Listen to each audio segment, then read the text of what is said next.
Before we begin, if you're new to the channel, please subscribe to get notified of all our latest videos. And don't forget to click that like button to help with the YouTube algorithm. With that out of the way, let's get started. Alcoholic beverages are among the most consumed drinks in the world. Such is the case that currently, about 36 billion liters, 9.5 billion gallons of alcohol are consumed every year around the world, enough to fill more than 14,000 Olympic pools. So it is clear that alcohol and human beings are closely linked to each other. In fact, they seem to be so linked that the human body produces its own alcohol at all times. Ethanol is a naturally occurring type of alcohol, created after fermentation of organic materials, and is the alcohol present in alcoholic beverages. In the human body, bacterial populations in the mouth and intestines are capable of producing ethanol endogenously. To do that, bacteria and yeast cause the fermentation of carbohydrates such as sugar in the gastrointestinal tract. This process generates small amounts of ethanol, which is subsequently introduced into the bloodstream. According to multiple studies, a healthy and sober person generally has up to 0.8 milligrams of endogenous ethanol per liter, 0.26 gallons, of blood.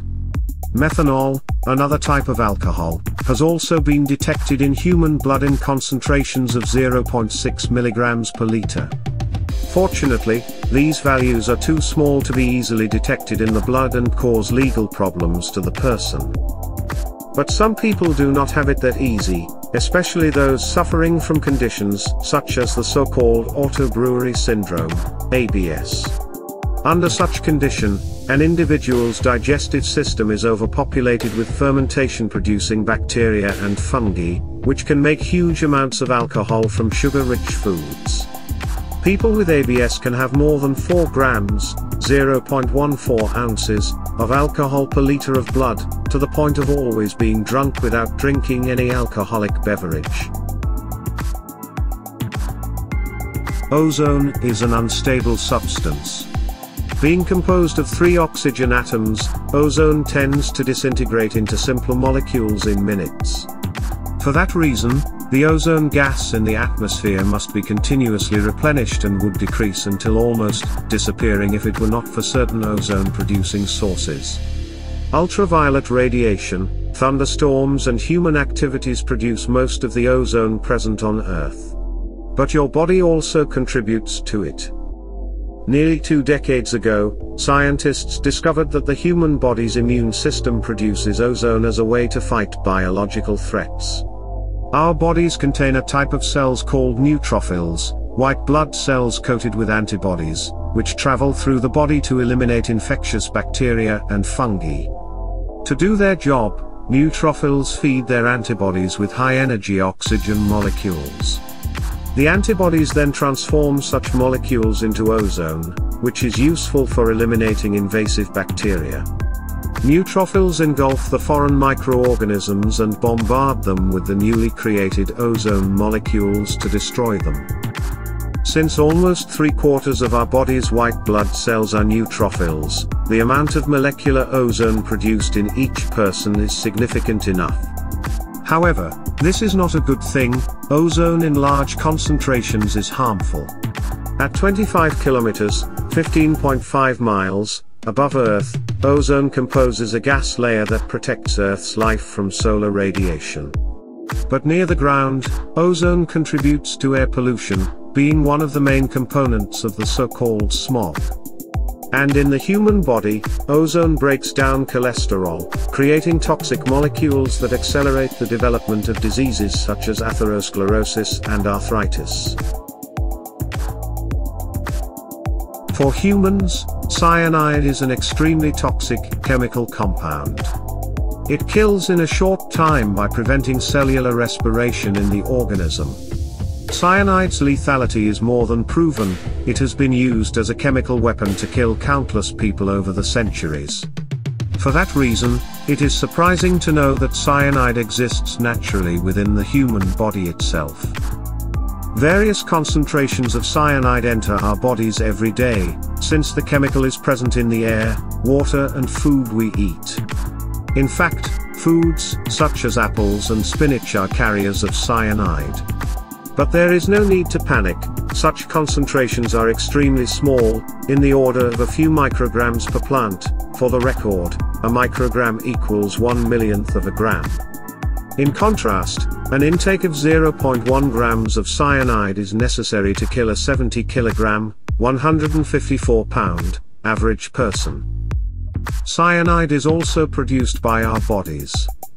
For example, chemical processes in saliva lead to the creation of cyanide gas inside our throats, which is then expelled by breathing.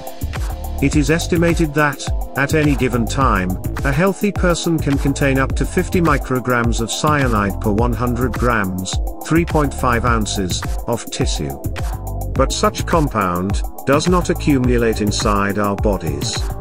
Most of it is processed in the liver, and excreted in the urine.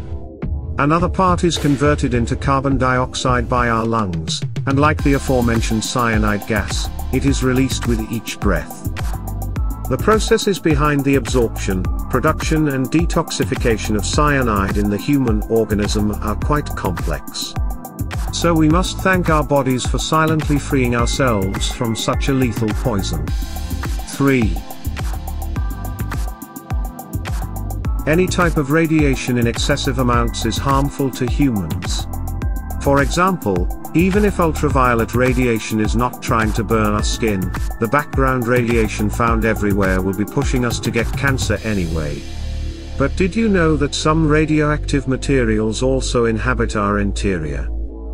A radioactive element found inside our bodies is thorium, a heavy metal used in electronic devices. While we ingest small amounts of thorium daily through food and water, it usually leaves the organism in a matter of days.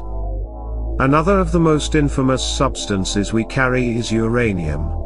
It is a heavy, highly radioactive element that exists naturally across the entire planet. Its biggest uses, as you may know, have been in nuclear reactors and weapons of mass destruction. Studies indicate that an average adult person contains 22 micrograms of uranium in their body, and can ingest about 5 micrograms daily. The biggest sources of uranium intake are food, especially unwashed vegetables, and water. Once inside the body, uranium can enter the bloodstream and deposit in various organs, staying there for a few months until being expelled from the body. 2/3 of the uranium consumed is deposited in our bones. We should also mention potassium-40, a radioactive isotope of the potassium element that we ingest through many foods, but which is beneficial for the human body nevertheless. As you can see, we are pretty radioactive. But do not be alarmed, it is unlikely that you will trigger a nuclear explosion just by sneezing. Not everything in your body has to be dangerous or radioactive, though. There are also precious elements inside you that make you economically valuable by nature. Even so, it is not advisable that you try to get them out of your body to sell them. First, we have gold. Most of the gold in an average person is in their blood, with gold accounting for 0.02% of it. In total, the human body contains 0.2 milligrams of gold, enough to make a cube of pure gold with a size of 0.22 millimeters, 0.008 inches. We also contain silver, another precious metal of low toxicity for human beings. An average person consumes up to 88 micrograms of silver a day, a weight equivalent to that of a few sand grains. But that is too little to be valuable, right? Well, researchers have found that human feces also contain gold particles and other expensive metals. 1 kilogram, 2.2 pounds, of human waste could contain a maximum of 4 grams, 0.14 ounces, of copper, silver, vanadium, and gold. In view of this, it has been estimated that the waste of 1 million people could be worth $13 million. So even while you did not know it, your body has constantly been a money-making machine. The problem, of course, is to mine your own precious metals to make a profit from them, since you might have to resort to some nasty methods to extract them. It is well known that the human body produces its own versions of some commonly used drugs. For example, our bodies produce endocannabinoids, molecules similar to the chemicals found in marijuana.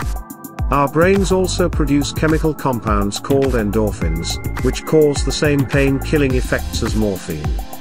But the human organism can naturally generate other drugs that, in large enough amounts, would be life-threatening and totally illegal.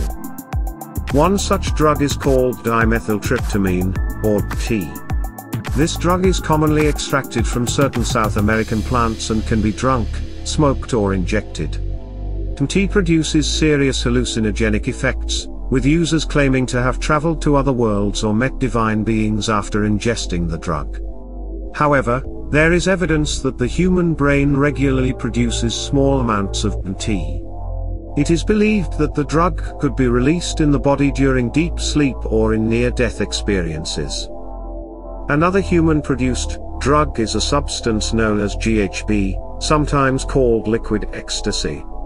This substance has very diverse uses. Bodybuilders ingest it to gain muscle, while doctors prescribe it to treat sleep disorders. But GHB can become very dangerous if it is not used correctly. Among other cases, ingesting GHB along with alcohol can kill a person or leave them in a coma.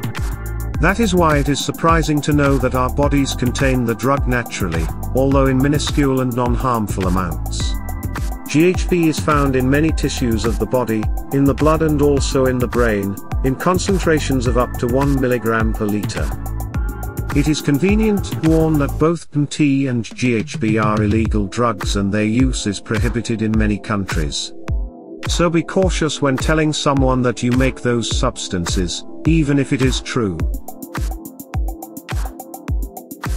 Magnetism is essential for the continuity of life. The magnetic influence of the sun, for example, protects our planet from cosmic radiation. And without the Earth's magnetic field, solar radiation would destroy our atmosphere and kill us like ants under a magnifying glass. But magnetic forces are not limited only to celestial bodies. Life forms also generate their own magnetism, and we are no exception. Electric currents produce magnetism, so every object that has electric currents flowing inside also has a magnetic field. And since humans run on electricity moving through our nervous system, the latter is the one that generates magnetic fields inside and around our bodies.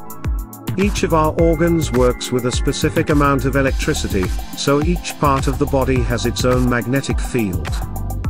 It is estimated that the strength of the magnetic field on the human body's surface is 1/10,000,000th of the strength of the Earth's magnetic field.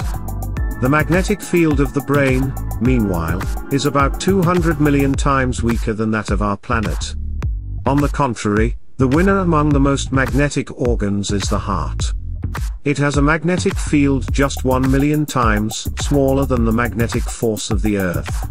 The heart's magnetic field is so strong that it extends outside the body, and is believed to affect certain biological processes.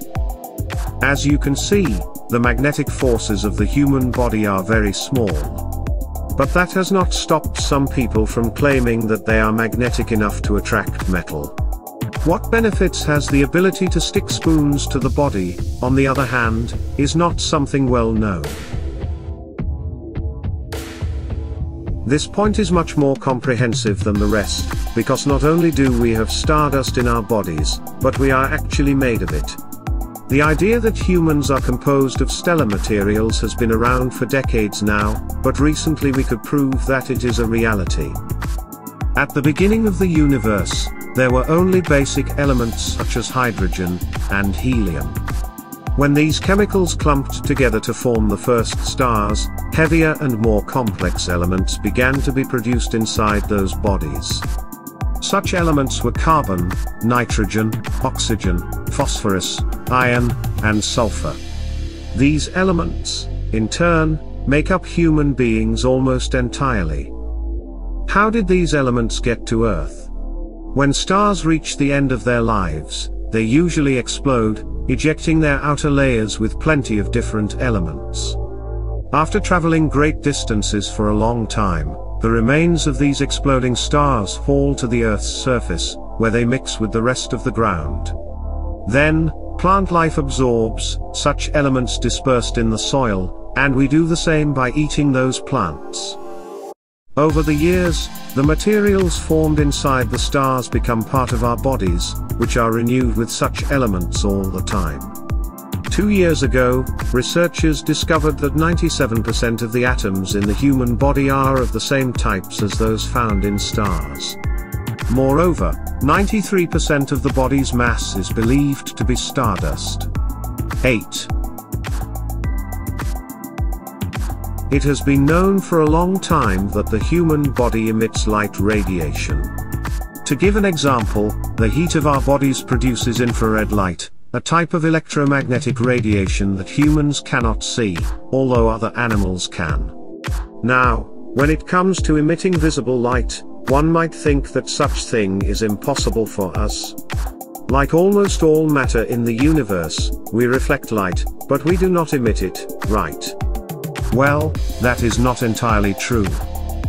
In 2009, a scientist from the Tohoku Institute of Technology, Japan, named Masaki Kobayashi decided to investigate human bioluminescence, our ability to emit light. To do that, he recruited 5 individuals and photographed their naked bodies during 20 minutes every 3 hours, for 3 days. The photographs were taken with cameras extremely sensitive to light. The results showed that certain portions of the individuals, such as their necks and heads, emitted light constantly, reaching a maximum brightness around 4 in the afternoon. This is probably a consequence of our biological clock, due to which we spend more energy during the late afternoon. Scientists believe that our bioluminescence is produced by small molecules called fluorophores, which emit photons after interacting with electrons released by cellular respiration. But if we emit light, why do not we glow as if we were flashlights with eyes? The answer is pretty ironic: the visible light we produce is too weak for us to see. In fact, such light is 1,000 times less intense than what our eyes are adapted to detect. But there it is, coming out from us every second. So not only are you made of stardust, but you also shine like a star. Well, maybe not so much. Matter and antimatter hate each other. When these two substances collide, they mutually annihilate, leaving only energy behind. But despite how volatile antimatter is in our universe, we have a bit of it inside us, all the time. To understand how this is possible, we need to bring back potassium-40, which we previously said exists in the human body. As already stated, potassium-40 is one of the radioactive isotopes or variants of potassium, a soft metal. Such isotope decays, that is, it transforms into another element after its atoms lose energy. To do that, potassium-40 can be transformed into calcium-40, through a process called beta- decay. During this process, a potassium-40 atom loses some particles and generates others, including an antimatter particle called antineutrino. And this is where the math begins. It is estimated that 5,000 potassium-40 atoms decay per second in the human body. Around 89.25% of these atoms undergo beta- decay. Therefore, at least 16 million antineutrinos are generated in our bodies every hour. Meanwhile, potassium-40 can also be transformed into the isotope argon-40. This occurs when each of the potassium-40 atoms releases a positron, the antimatter version of the electron. However, this process is very rare, happening in 0.001% of cases. But even so, considering the potassium-40 atoms that decay per second, that means the human body generates about 180 positrons per hour. And this is the result of just one radioactive isotope transforming inside the body. But we also have other elements that decay in the same ways, generating their own antiparticles at every moment. So, congratulations, you are also an antimatter reactor. Do you agree with our picks? Check out some of our other videos and be sure to subscribe and ring the bell to be notified about our latest videos.